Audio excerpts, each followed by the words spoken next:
Ladies and gents, with the last portion of the World Cup finally upon us, I wanted to take a different look at some of the tactics that we've looked at in the past couple of weeks.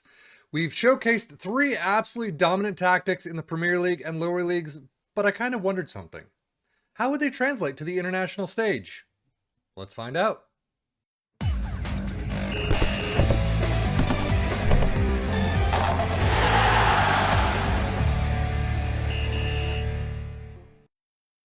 The lower league domination tactic brought one of our teams to promotion, another two to playoff promotion spots, and a bottom-dwelling Premier League team into mid-table. Yeah, and one that never really made it out of the bottom half of their own table, but we won't talk about them. So overall, this tactic has done wonders for pretty much every team except Forest Green. But now we put the lower league domination tactic to a new test: international management.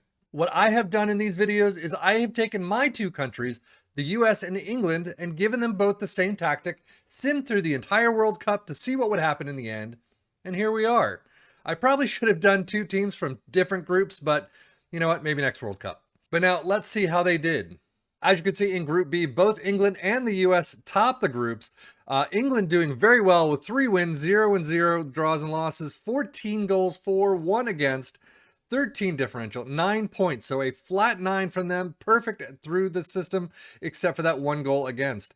The US still tops in number 2, but they only won 1, drew 1, and lost 1. 4 goals for, 9 against, 4 points. Did not do nearly as well. However, still beating out Wales and Iran for that second spot.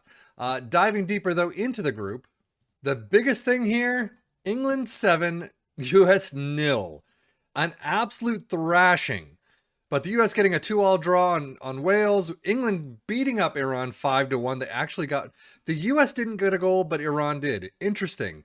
US then beating Iran 2-0. Gio Reyna getting both. England finishing out the group with a 2-0 win over Wales. Now, into the knockout rounds. As you can see, somehow the US really picked it up and kicked the crap out of Netherlands. De Ligt in there with a 7-3, and that is it. They didn't even play Van Dijk. I don't even know. I don't know why you would not do that unless he was slightly injured or just exhausted. But Stengs with a 7-0, and those are the only greens. However, if we flip to the US side, you can see Morris, Reyna. I don't even know this dude. Sibachu? But McKennie, Bradley, Adams, Brooks, Robinson, all in the greens. Dest and Carter Vickers, the only ones who are not. Bradley is still in there. That is so interesting. He's 35 years old. Highly doubt he'll make it to another World Cup. But overall, an absolute thrashing from the US to the Netherlands. 3-1, and the US moves on. England, on the other hand, 4-0 drubbing over Qatar. I don't know how Qatar keeps making it out of the group stages. Every single time I've seen people play this, they constantly make it out, and they're beaten by England or some other, team. So Grealish with a perfect 10.0, 3 goals, a nice hat trick. Foden getting 2 of the assists, Henderson getting the last, but Foden with an 8-3, Mount with a 7-0, Bellingham with a 7-9. I mean, overall, Saka, Tomori, Stones, Walker, Ramsdale, everyone getting into the green. Henderson with a green. So another absolute thrashing over Qatar, who just couldn't get out of the starting gate. 6-5 is the highest in the defense right there. 6-9 for their keeper, but still, that is an awful showing for Qatar, but a massive showing for England. So far, this tactic is doing absolute wonders. And look at the quarters. USA beating Poland 2-0. They've kept Lewandowski quiet completely in someone's back pocket. Zalewski with a 7-2. Anyone else off the bench? Nope. Really not doing all that well. But Morris with 2 goals with an 8.0. Pulisic with an 8.0. Bradley again. Scaly, Brooks, Zimmerman, Dest actually picking it up now. So overall, a fantastic job, but a lot more even this time around, but still 59% possession to their 41. USA absolutely cruising. England through extras in a 2-1 victory over France. So another fantastic result for this tactic. My boy Magnan is in there. Kunde and Kante in the back four. This is a very defensive tactic with 3 up top still. Giroud having a fantastic one as well. But England, Sterling up top with a goal, Shaw, Maguire. So Alexander to Abraham in the 108 to get the win. But all these greens, I mean, this tactic is doing international management for England and US very well. But now, semis.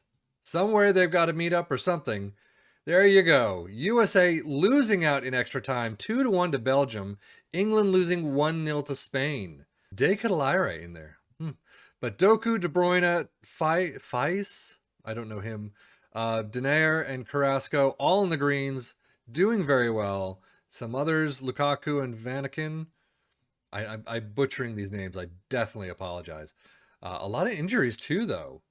So, I mean, it is the later stages. Only Aronson, Acosta, and Morris in the greens. Yeah, they kept us pretty quiet this time around. I will say, you have 2 6-9s on the corners, and then McKennie and Adams as the DMs in the 6-7, 6-8. Not too bad. Ooh, Richards gets a 6-9.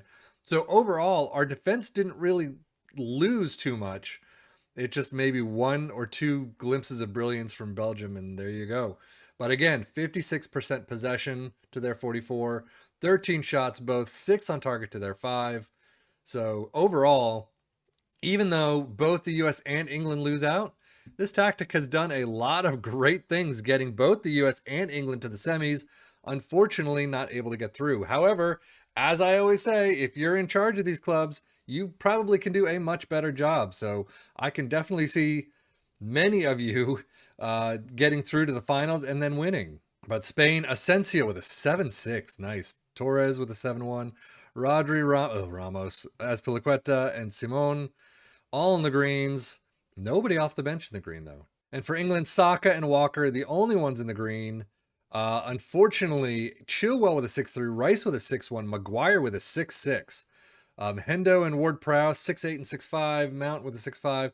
Overall, England were definitely kept very quiet. 41% possession this time around to their 59. Spain, just the better team this day. And as we see, England do beat the US in the third place final. 2-1, Morris getting the green, McKennie getting the green and the assist, Morris with the goal. But that's about it. Most of the defense here kept very quiet. Cannon with a 6-3, Robinson with a 6-9. England, on the other hand, Foden, Bellingham, Ward-Prowse, Shaw, Alexander-Arnold. Alexander-Arnold, good to see him getting some game time, I have to say. And then Sterling with a 7-3. So Foden with a goal, Ward-Prowse with a goal, Bellingham and Shaw with the assists. Kudos to England. Sorry to see the US bow out, but 4th place in the World Cup when you're really not that strong of a team yet, a very young squad. It's amazing to see.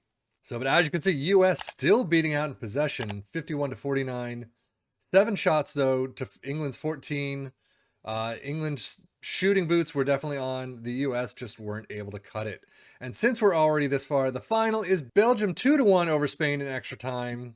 Not a bad result whatsoever. Just taking a quick look, you can see their 4-3-3. This is their, what would you say, 3-4-2-1 maybe? I don't know, or 5-2-2-1. I don't know.